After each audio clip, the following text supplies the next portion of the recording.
We have a wonderful passage for us once again here in 1 Samuel this morning, but it starts in a pretty rough time in Israel.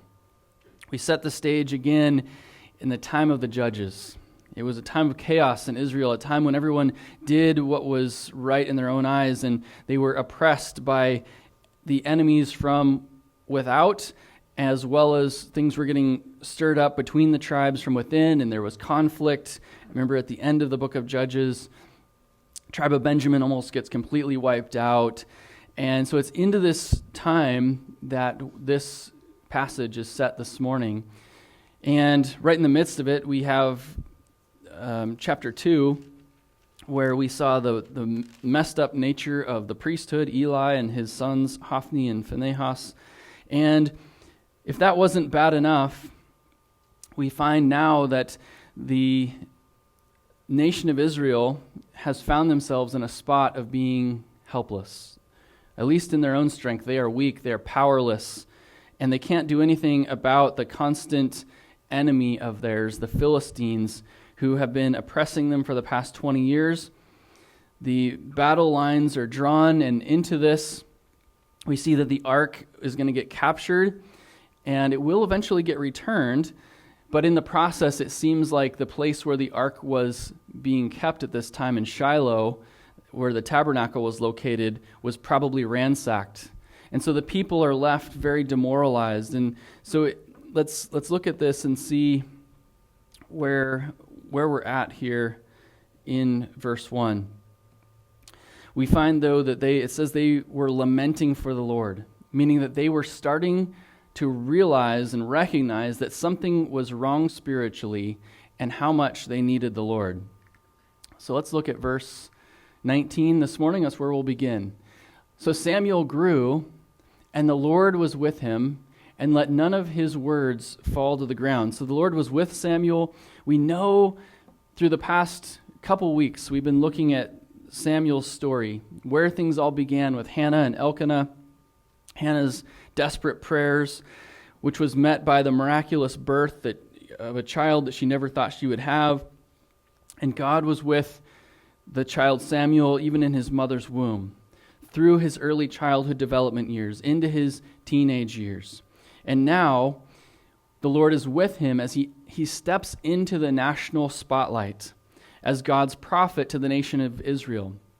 So the Lord, we see, was with him every step of the way. That's what this first clause is telling us, this first half of this verse. So Samuel grew, and the Lord was with him as he was doing so. The Lord was with him as he was guiding and developing and preparing him and helping Samuel. And now we're going to see him communicating his message through Samuel, and let none of his words fall to the ground. So God is going to be communicating regularly with Samuel on behalf of the nation of Israel. And that's what a prophet's ministry was, is that they received the message from the Lord and they communicated it to the people of Israel. It could be a message of future things. It could be a message for right now. It could be a message of judgment. Whatever the message was, the prophet was responsible for delivering accurately and faithfully. And so what this also tells us, it says none of his words, the Lord let none of his words fall to the ground, meaning that every single thing that Samuel prophesied came to pass. And you might remember, what was the acid test of a prophet in the Old Testament? That what they said was going to happen did happen. And that's exactly what we have here with Samuel. And so they could recognize this immediately, as opposed to any false prophets that would say all kinds of things. Sometimes the kings and the leaders would want to hear. They had yes men, and they would deliver a message that sounded nice, but it wasn't from the Lord. They might predict something that would happen in order to, sound good before the ruler, and then it wouldn't happen. And so they had all these false prophets. That was a regular thing in Israel. But then there's a huge difference when a real prophet from the Lord comes along. Verse 20, and all Israel from Dan to Beersheba knew that Samuel had been established as a prophet of the Lord. So the entire nation, Dan to Beersheba, from the far north to the far south, the whole length of this narrow country of Israel recognized that God had given them the first national prophet. He had a nationwide ministry for the first time since Moses, who they revered. They held Moses in such high esteem. And now they recognize, oh, wow, this is something that we haven't had. This is something different, but we know about it from our nation's history. And so you can sense the anticipation building around this new prophet in Israel. Verse 21, for the Lord appeared again in Shiloh. For the Lord revealed himself to Samuel in Shiloh by the word of the Lord. So the Lord continued to appear in Shiloh, and this wasn't in necessarily visible or physical form, but rather through these direct prophetic messages given through Samuel as he was ministering there in Shiloh. So Shiloh was his home base as he was growing up from a boy to a young man, now to an adult. He hadn't moved on at this particular point yet from Shiloh. That's his hometown at this point. So the Lord was preparing him, and now the Lord begins speaking through him and using him right there in Shiloh. Let's move on to the next verse, which is chapter 4, verse 1. There's a chapter break here in our Bibles, but originally the chapters weren't divided in such a way. It just kept on going. It was just one big scroll. And now the word of Samuel came to all Israel. Now Israel went out to battle against the Philistines and encamped beside Ebenezer, and the Philistines encamped at Aphek. So we have covered this verse briefly previously in a separate message a few weeks back. But as the Lord's prophet, the word of the Lord had become by this point equivalent to Samuel's word. And that's a big deal for a prophet. We read similar wording if you go to the beginning of the book of Jeremiah, that the word of Jeremiah came to the people and it was the word of the Lord.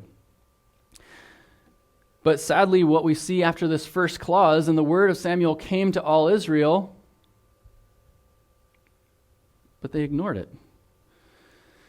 The people just weren't in a spiritual condition. This is still the time of the judges. And they just weren't really ready to receive the message that the Lord had or his messenger at this particular juncture. So what we have here is, it says, now Israel went out to battle against the Philistines and encamped beside Ebenezer. This is a town.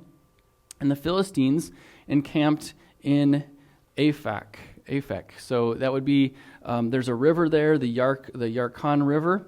And so the Philistines camp along the bank of the river, and not too far away, the Israelites encamp at this place called Ebenezer. There's some question about the identity of this place, Ebenezer. Is this a later name that gets imported back, or is this a separate name? And so that question remains. It seems to be its own standalone location at this point. It was a town. And the Philistines there are encamped as well. They drew up for battle. And as the Philistines drew up for battle, it seems that the Israelites panicked. And so they went straight out to meet them, but according to their own wisdom and strength. And as we're going to see, it did not go well. Then the Philistines put themselves in battle array against Israel, and when they joined battle, Israel was defeated by the Philistines, who killed about 4,000 men of the army in the field. So I thought, we read through Scripture, right? I thought that the army of the Lord was supposed to have these great victories, right? We go back to Joshua, and he led the people, and it was town after town. They were having these great victories. What happened here? Well, it seems that they just glossed over the fact that they had a prophet among them. They had the ability to hear directly from the Lord, and we just don't have an indication that they did that. So the people, I think if we kind of summarize, in a sense, the situation in Israel during the time of the judges, I think that they had gotten used to not being under spiritual leadership. There were the judges, and they were these military leaders that God would raise up, and they would deliver the nation for a time, but there really wasn't any particular spiritual authority to their roles for the most part. It wasn't really a big sea change spiritually. It was just a temporary hiatus. Their enemies would be subdued for a time, then things would get back, and that cycle would just go over and over again. And they weren't used to having a particularly great functioning priesthood. We read about that with Eli and Hophni and Phinehas. Their spiritual leadership was a mess, and so things had become a mess in Israel. Things had become fragmented. Things were just all over the place, and the people seem to have not been attuned to listening to spiritual leadership. And so they decide to go out to battle without conferring with the Lord or Samuel, the spiritual leader who he had chosen for just this type of situation. We have a technical term here, ma'akara, which is the Philistines came out in battle array, or they joined in battle, their battle formation. And at this time, we're told a little bit of information about where this is all taking place. That the ark is, as this next few chapters goes on, the ark would be.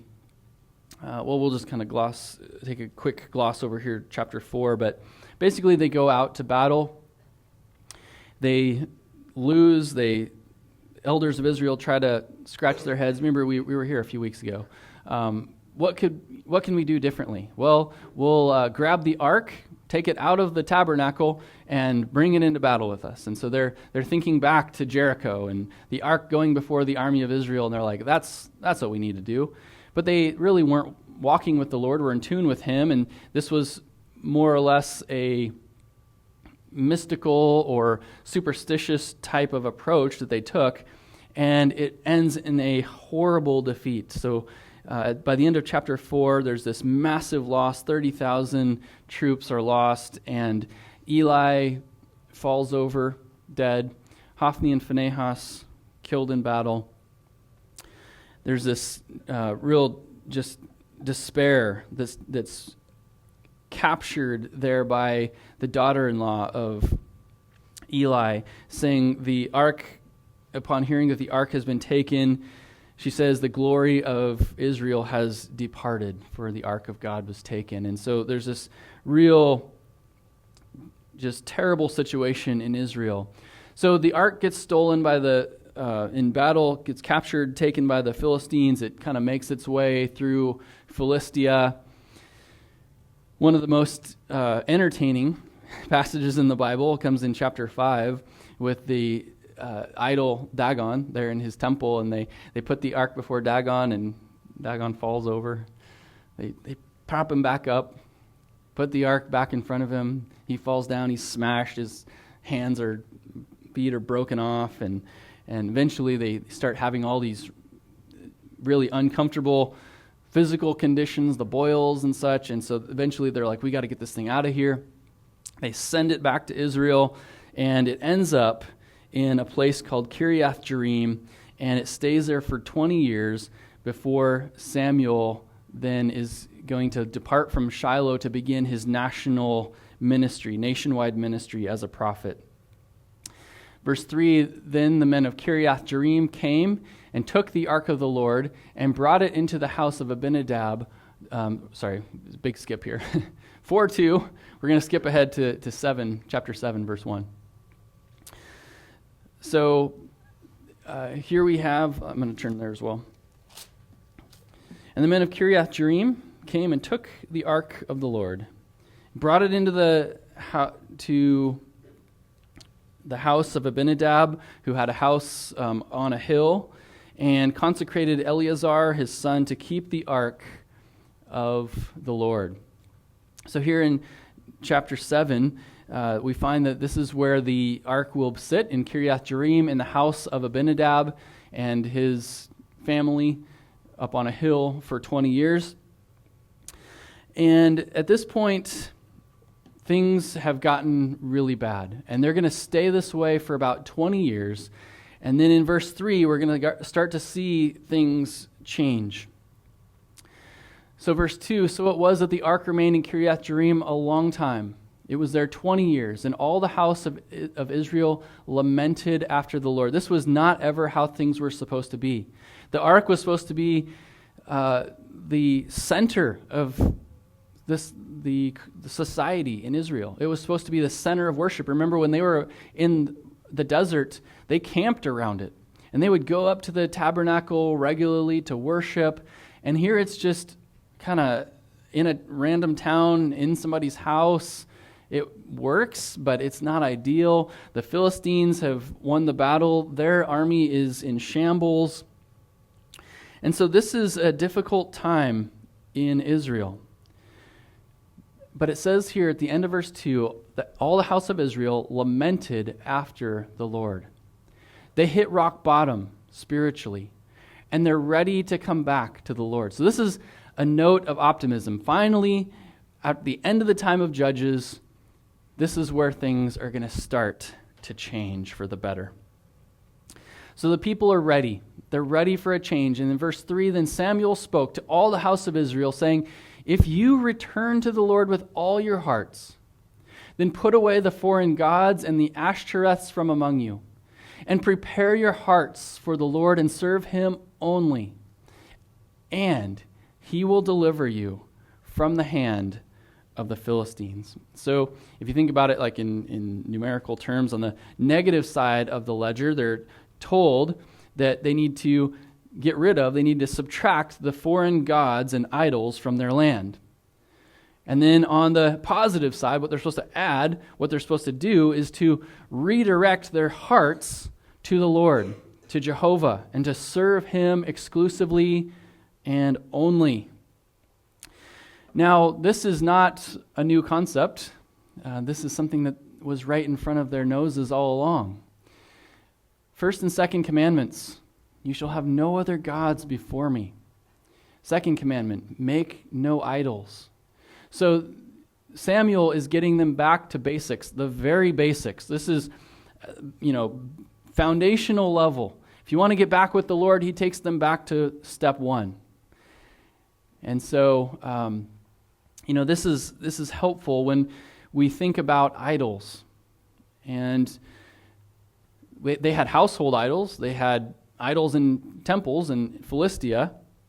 But then those household idols had been incorporated. They had absorbed that idol worship into Israel.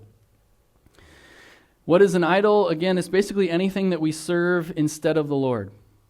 We've said it many, many times in past years, but it's worth saying again that idols can be recognized by what they do to us. Idols compete for our devotion, and they will always demand great sacrifices of our time, money, and ultimately our hearts are directed toward them instead of the Lord. They naturally pull us away from the Lord. And this is what had happened to the whole nation. They had just been pulled and tugged away from the Lord by this idol worship. And it's something that happens slowly over time, and sometimes it is not recognized easily.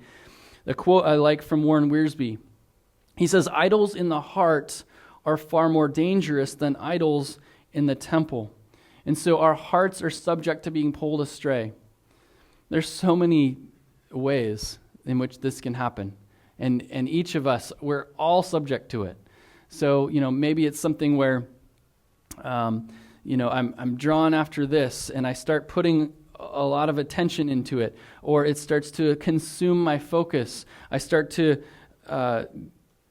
devote more and more of my energy, my time, my thoughts to this particular thing. I think that one of the things that is maybe easy to pick on because it just is so obvious of a target, I guess, is, and so if any of you are huge sports fans, I apologize. It's just an easy target to pick on, but I've been there, so I repent of it. When you're really avid with a sport and you have your favorite team, right, and you're just all in for your team, you can get more and more sucked in and devoted, and you're following your team and you're cheering for your team and you're living and breathing and dying for your team. And when the team is winning, you're happy. And when the team is losing, you're angry. And it just becomes quickly an all-consuming idol. And I've been there, so I don't stand as one who can't relate. I can fully relate. And, but that's one example among so many that can just easily consume us. The word fan comes from fanatic, and we can become fanatical about our sports teams, but that's just one example. There's so many millions of other things that this can have application to. Let's keep moving here. The Apostle Paul in 1 Thessalonians 1:9. Paul, the cool thing about Paul is that he was trained as a Pharisee, trained in rabbinic Judaism. His vocabulary, the words that would come to his mind were oftentimes quoting Scripture. And I believe that's what we hear here coming out of Paul in 1 Thessalonians 1:9. God used his experiences, his upbringing, his vocabulary.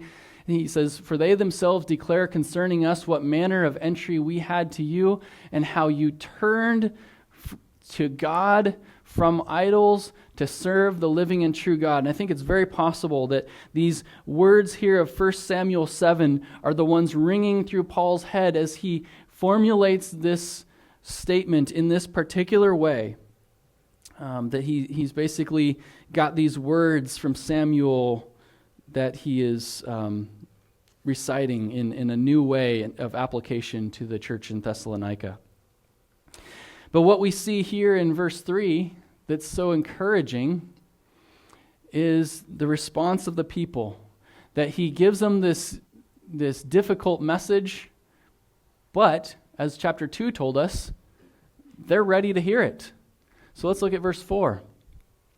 "So the children of Israel put away the Baals and the Ashtoreths and served the Lord only." So Baal, the thing to realize about Baal is Baal was the Canaanite god of thunder and rain. So they basically saw the fact that they needed to grow crops that required rain in order to have their land be fertile and have an abundant harvest. And so they worshipped Baal as the one who was going to provide that rain. And I don't know, how often they were getting rain in combination with thunder, but sometimes it really comes down, and that lightning is really nice for the soil and enabled them to grow really great crops. And so they attributed that to their god Baal. A quote here from Robert Bergen in the New American Commentary. He says, "The movement of Israel's heart, not Yahweh's ark, brought about true freedom from Israel's oppressors." So remember, initially they thought, well, if we just move the ark into the right position, that's going to be our key to victory.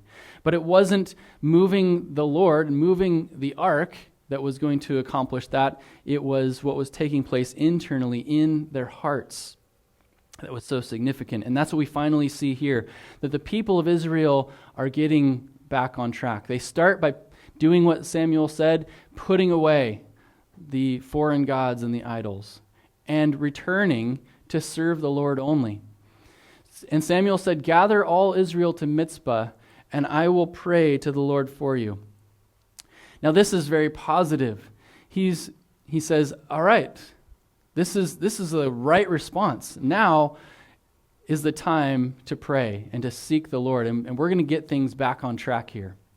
So they gathered at Mizpah, drew water and poured it out before the Lord, and fasted that day and said there, "We have sinned against the Lord."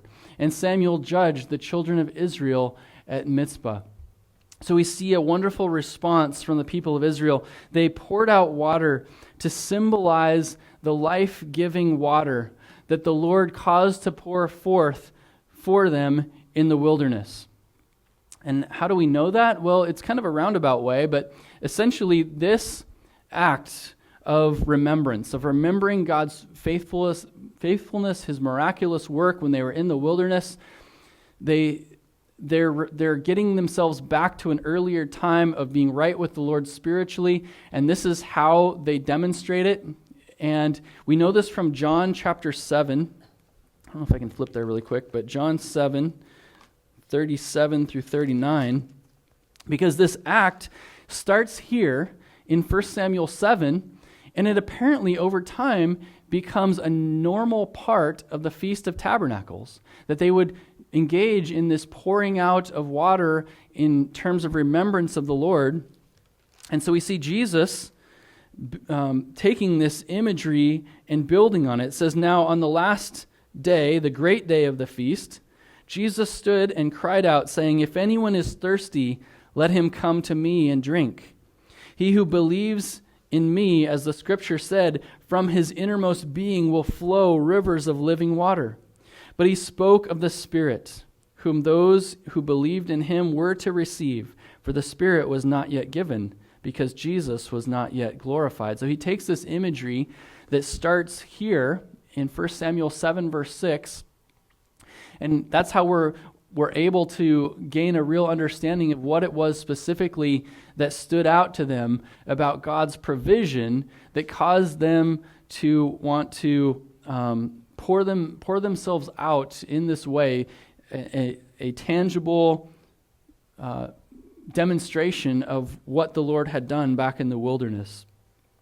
So over time, it officially became incorporated into the Feast of Tabernacles, and so I think when we tie all this together, we see that their action, their confession of sin, their action of getting rid of idols, turning to the Lord and serving Him only, and their gratitude, their thankfulness for what God had done for them in the past all comes together in this moment, and it just leads to them drawing water and pouring it out. It's a bit unusual, but it's the reaction that just naturally flows from them. So you see their hearts getting right with the Lord. Verse 7, "Now when the Philistines heard that the children of Israel had gathered together at Mizpah," and why did they gather? Well, it was just a convocation. Samuel and the people, at least the tribal leaders, gathered all together for this time of confession, of hearing from their leader, their spiritual leader Samuel. It was a time of prayer. Samuel gathered to pray on behalf of the nation. This is 100% a spiritual gathering, yet it was misunderstood by the Philistines. It says there, the lords of the Philistines went up against Israel, and when the children of Israel heard of it, they were afraid of the Philistines. So the Philistines become threatened by this gathering that's a spiritual gathering. This is just a national assembly, but they took it as a hostile provocation and started preparing themselves for war with Israel. So the children, and what's really crazy about this is they're gathered to seek the Lord, the children of Israel, and their enemies start rising up against them in battle at the exact same time. So the children of Israel said to Samuel, boy, they have the right response this time. They get it completely right. They say, don't stop praying. Don't cease to cry out to the Lord our God for us, that He may save us from the hand of the Philistines. And they realize, because of their having gotten right spiritually, that the answer lies in prayer. The answer lies in the Lord and what He can do to intervene, that those times when He worked so mightily under Joshua, it wasn't because the Israel army was so mighty. It was because the mighty hand of God intervened and did something on their behalf. And so they realized this is a prayer moment. We need to call on the chaplain to pray, basically. Verse 9, "And Samuel took a suckling lamb and offered it as a whole burnt offering to the Lord. Then Samuel cried out to the Lord for Israel, and the Lord answered him." So this is basically a free will type offering that Samuel offers. And he's combining a sacrifice to the Lord with crying out in prayer. You just see his wholehearted devotion and earnestness.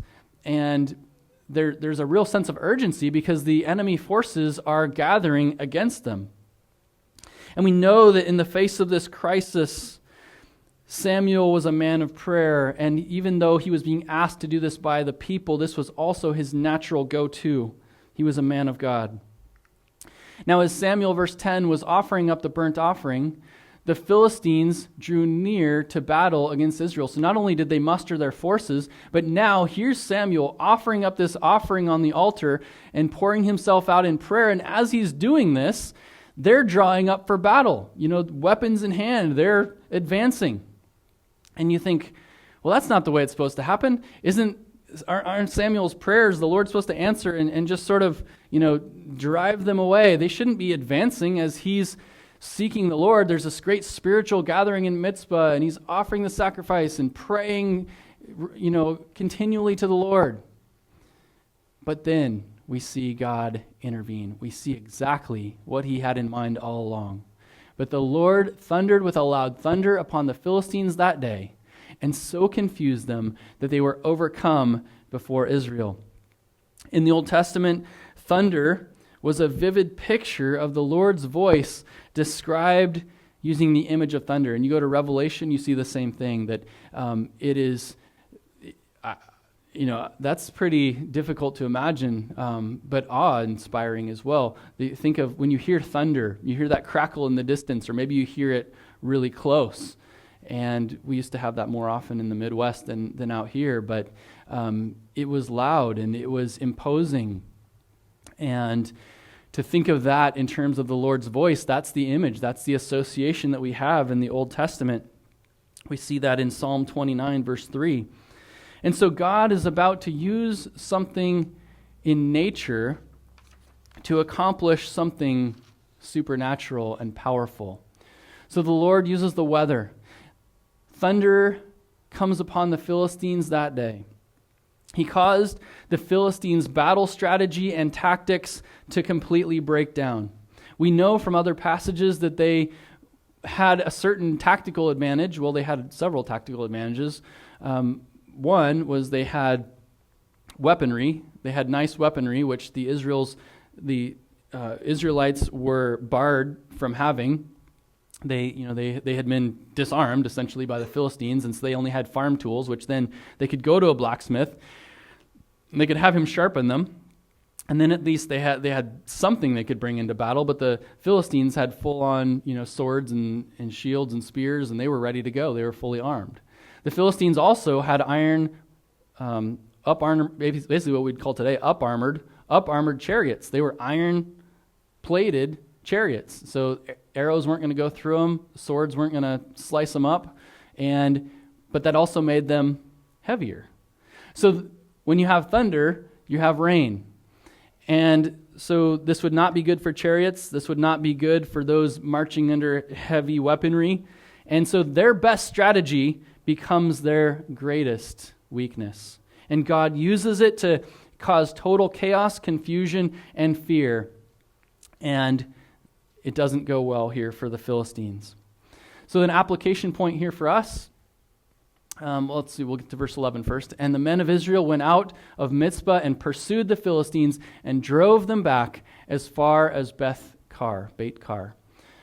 So a resounding victory for Israel, not because of their advanced weaponry, not because they had a formidable army, not because of their technology, not because of their strategy, not because of any of it, but because God answered their prayers and intervened with something as simple as the weather. He turned the weather against the Philistines in that particular instance.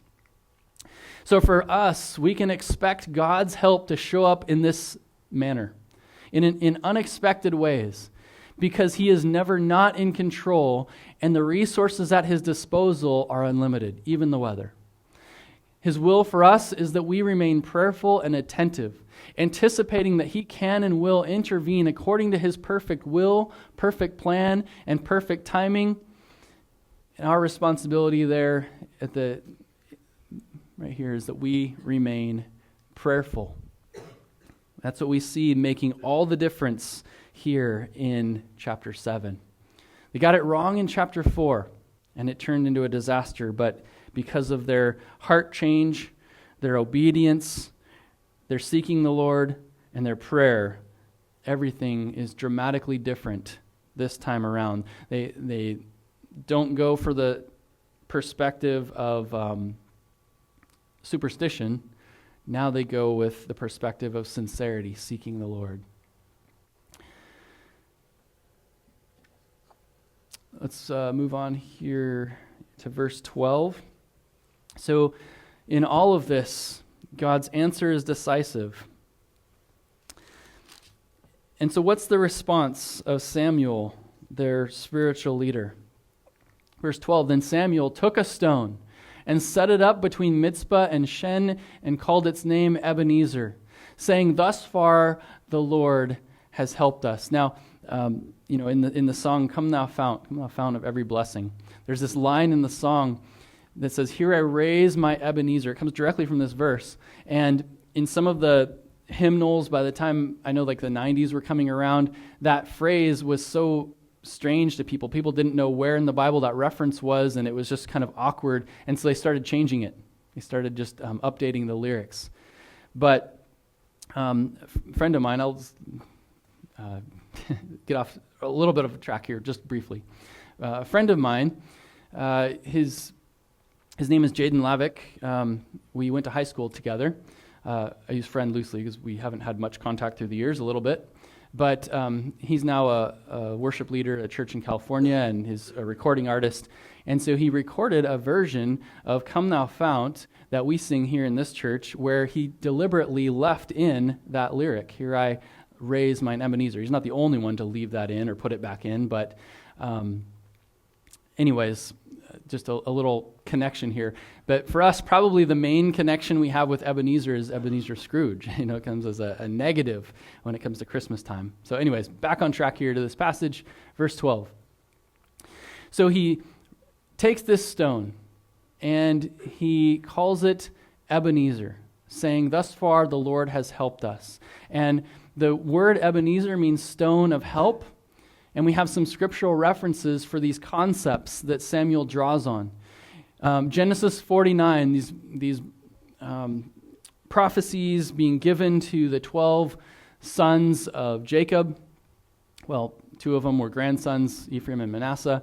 But in verse 24, but his bow remained in strength, and the arms of his hands were made strong by the hands of the mighty one of Jacob. From there is the shepherd, the stone of Israel. So you have this reference of the Lord as a stone, the stone of Israel. A stone is strong. It is dependable. It is solid. And then you have this other clause that comes from Psalm 70, verse 5. But I am poor and needy. Make haste to me, O God. You are my help and my deliverer. O Lord, do not delay.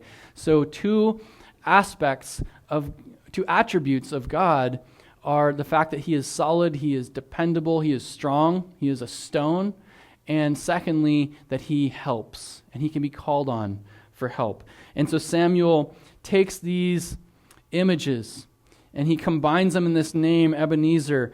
And I believe that if we look at this verse, there's 2 ways we can take this little clause, thus far the Lord has helped us, is either to this point in time, so it can be taken in temporal terms, time, or it can be taken alternately, and I think possibly this is a better way to understand it, is that it could be taken spatially, so literally geographically, this far, that this stone may very well have been set at the place where they pinned the Philistines back. They pinned them back this far, to this point. Both are possibilities, either spatially or temporally, and but I think that given the nature of the battle, it might have been actually a marker, a geographical marker. What that would also make it would function not only as a memorial, but as a boundary marker between Philistia and Israel. Now, if you go back to the time of Judges, you remember that this very area was hotly disputed, particularly the tribe of Dan, that they couldn't ever possess their own territory because they couldn't displace the Philistines. Now, they pin the Philistines back, and through the years they're going to continue to have Philistine encroachments and battles. However, the Philistines no longer are going to dominate this particular territory in Israel. Some territory was finally reclaimed. Let's look at verses 13 and 14. So the Philistines were subdued, and they did not come anymore into the territory of Israel, at least not to possess that territory. They would have incursions, battle incursions from periodically. And the hand of the Lord was against the Philistines all the days of Samuel. So the Philistines were on the back foot the entire time that Samuel was the prophet of Israel. Then the cities which the Philistines had taken from Israel were restored to Israel. From Ekron to Gath, that is Philistine territory, but it also falls there within the tribal allotment of Dan. And Israel recovered its territory from the hand of the Philistines, and there was peace between Israel and the Amorites. And that last conclusion is particularly telling. We have the same phrase, there was peace between, occur two other times, one in Judges and one in 1 Kings, and it always describes peaceful international relations. So in the wake of Israel's resounding military victory here, more of a weather victory than anything, but it's a decisive victory. It has a huge consequence in terms of the land in Israel and the boundary being established and the Philistines being driven away, that the Philistines suffer this great military loss, and then it causes the Amorites to enter into an agreement with Israel. I'd say, it's kind of funny, we, in our modern day, we have a lot of talk. You watch the news and some of the political talk and the philosophy that's now designed to guide the Department of Defense, and I think it's fantastic, but they call it peace through strength. I think here gets a whole new dimension. It's peace through God's strength is what we see here taking place in chapter 7. So where does this reach its application for us? Well, this is not the first time that this term Ebenezer occurs in the Bible, because back in chapter 4, again, there's this town named Ebenezer. And it was a town that Israel camped beside. And that battle was not victorious. It was a devastating defeat, and it was a spiritual low point in Israel. They lost 4,000 men in battle. In the aftermath and that confusion, they go get the Ark of the Covenant. It wasn't faith, it was mysticism. They go out to battle again, and the result is even worse. They lose 30,000 men. The Ark is captured. It was captured basically from this town of Ebenezer. So this town named Ebenezer carried a sinking feeling in their stomachs. It was a place of great defeat and loss, and they lost the Ark of the Covenant, and they were demoralized as a people, and they were just down and out, basically. And so Samuel takes this name of this place of great shame in Israel, and he adopts it for this stone of remembrance. He says, I'm taking it back. I